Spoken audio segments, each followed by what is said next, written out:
Good evening, guys. I am Shanandib Gumban, and I am tasked to discuss you guys the accounts receivable management. So first, let's go to the table of contents. First, conceptual understanding, and second is credit policies and collection. And third, techniques and analysis, and last, case analysis.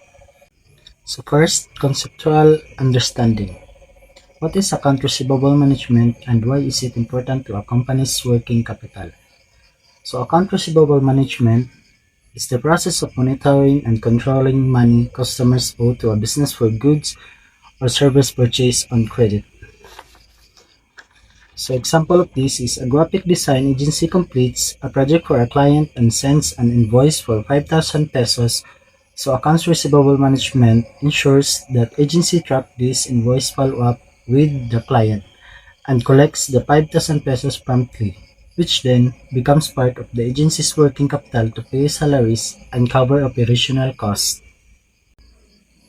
Number two, what are the objectives of managing accounts receivable effectively?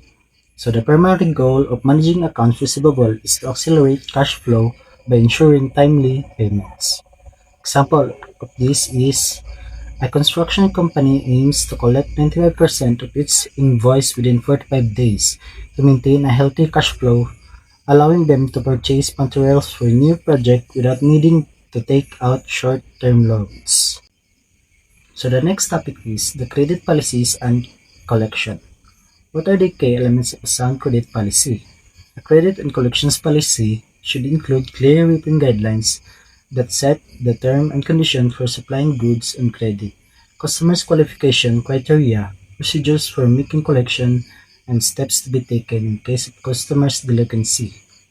Example: a B2B software vendor's credit policy dictates net 30 payment terms, requires new client to have a minimum credit score of 700, and outlines a collection process that includes automated email reminders at 15 and 30 days past due, followed by a phone call at 45 days past due. Number 4.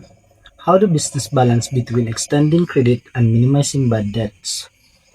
Key strategies include conducting thorough credit assessment, setting clear payments terms, establishing credit limits, and maintaining regular communication with customers.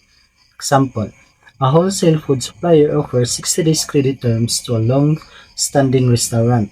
Clients with a proven payment history but requires a 25% upfront deposit from new or smaller restaurants to reduce the risk of non-payment.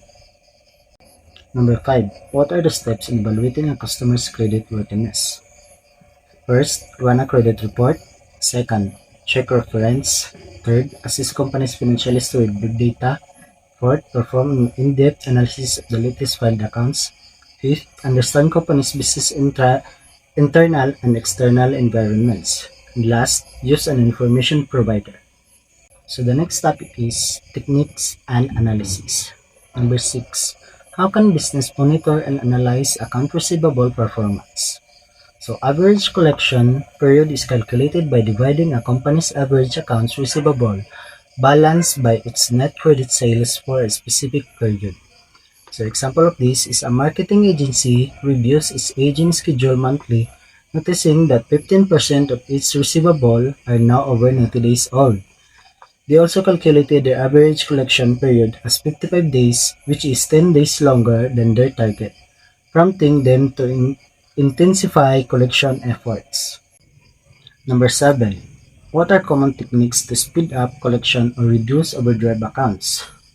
First, implement a collection policy. Second, make payment easy. Third, offer incentives for early payment. Fourth, regularly reviews accounts receivable. So the next topic is case analysis. Number 8. Provide a case study or example of a company with effective accounts receivable management. So example is Dell Technologies. A leading global technology company is known for its innovative computing solutions and effective accounts receivable management. By optimizing their accounts receivable processes, Dell has been able to maintain healthy cash flow and reduce days sales outstanding. And last, number 9. What are the financial implications of poor receivable management? Efficiently collected receivables improve liquidity, ensuring sufficient cash flow is available for operational needs and investment. Example is, a small manufacturing business with poor account receivable management experiences frequent delays in collecting payments from customers. This leads to a cash crunch, forcing them to delay paying their own supplier, incur late payments fees, and sometimes even postpone purchasing essential raw materials, ultimately hindering production and profitability.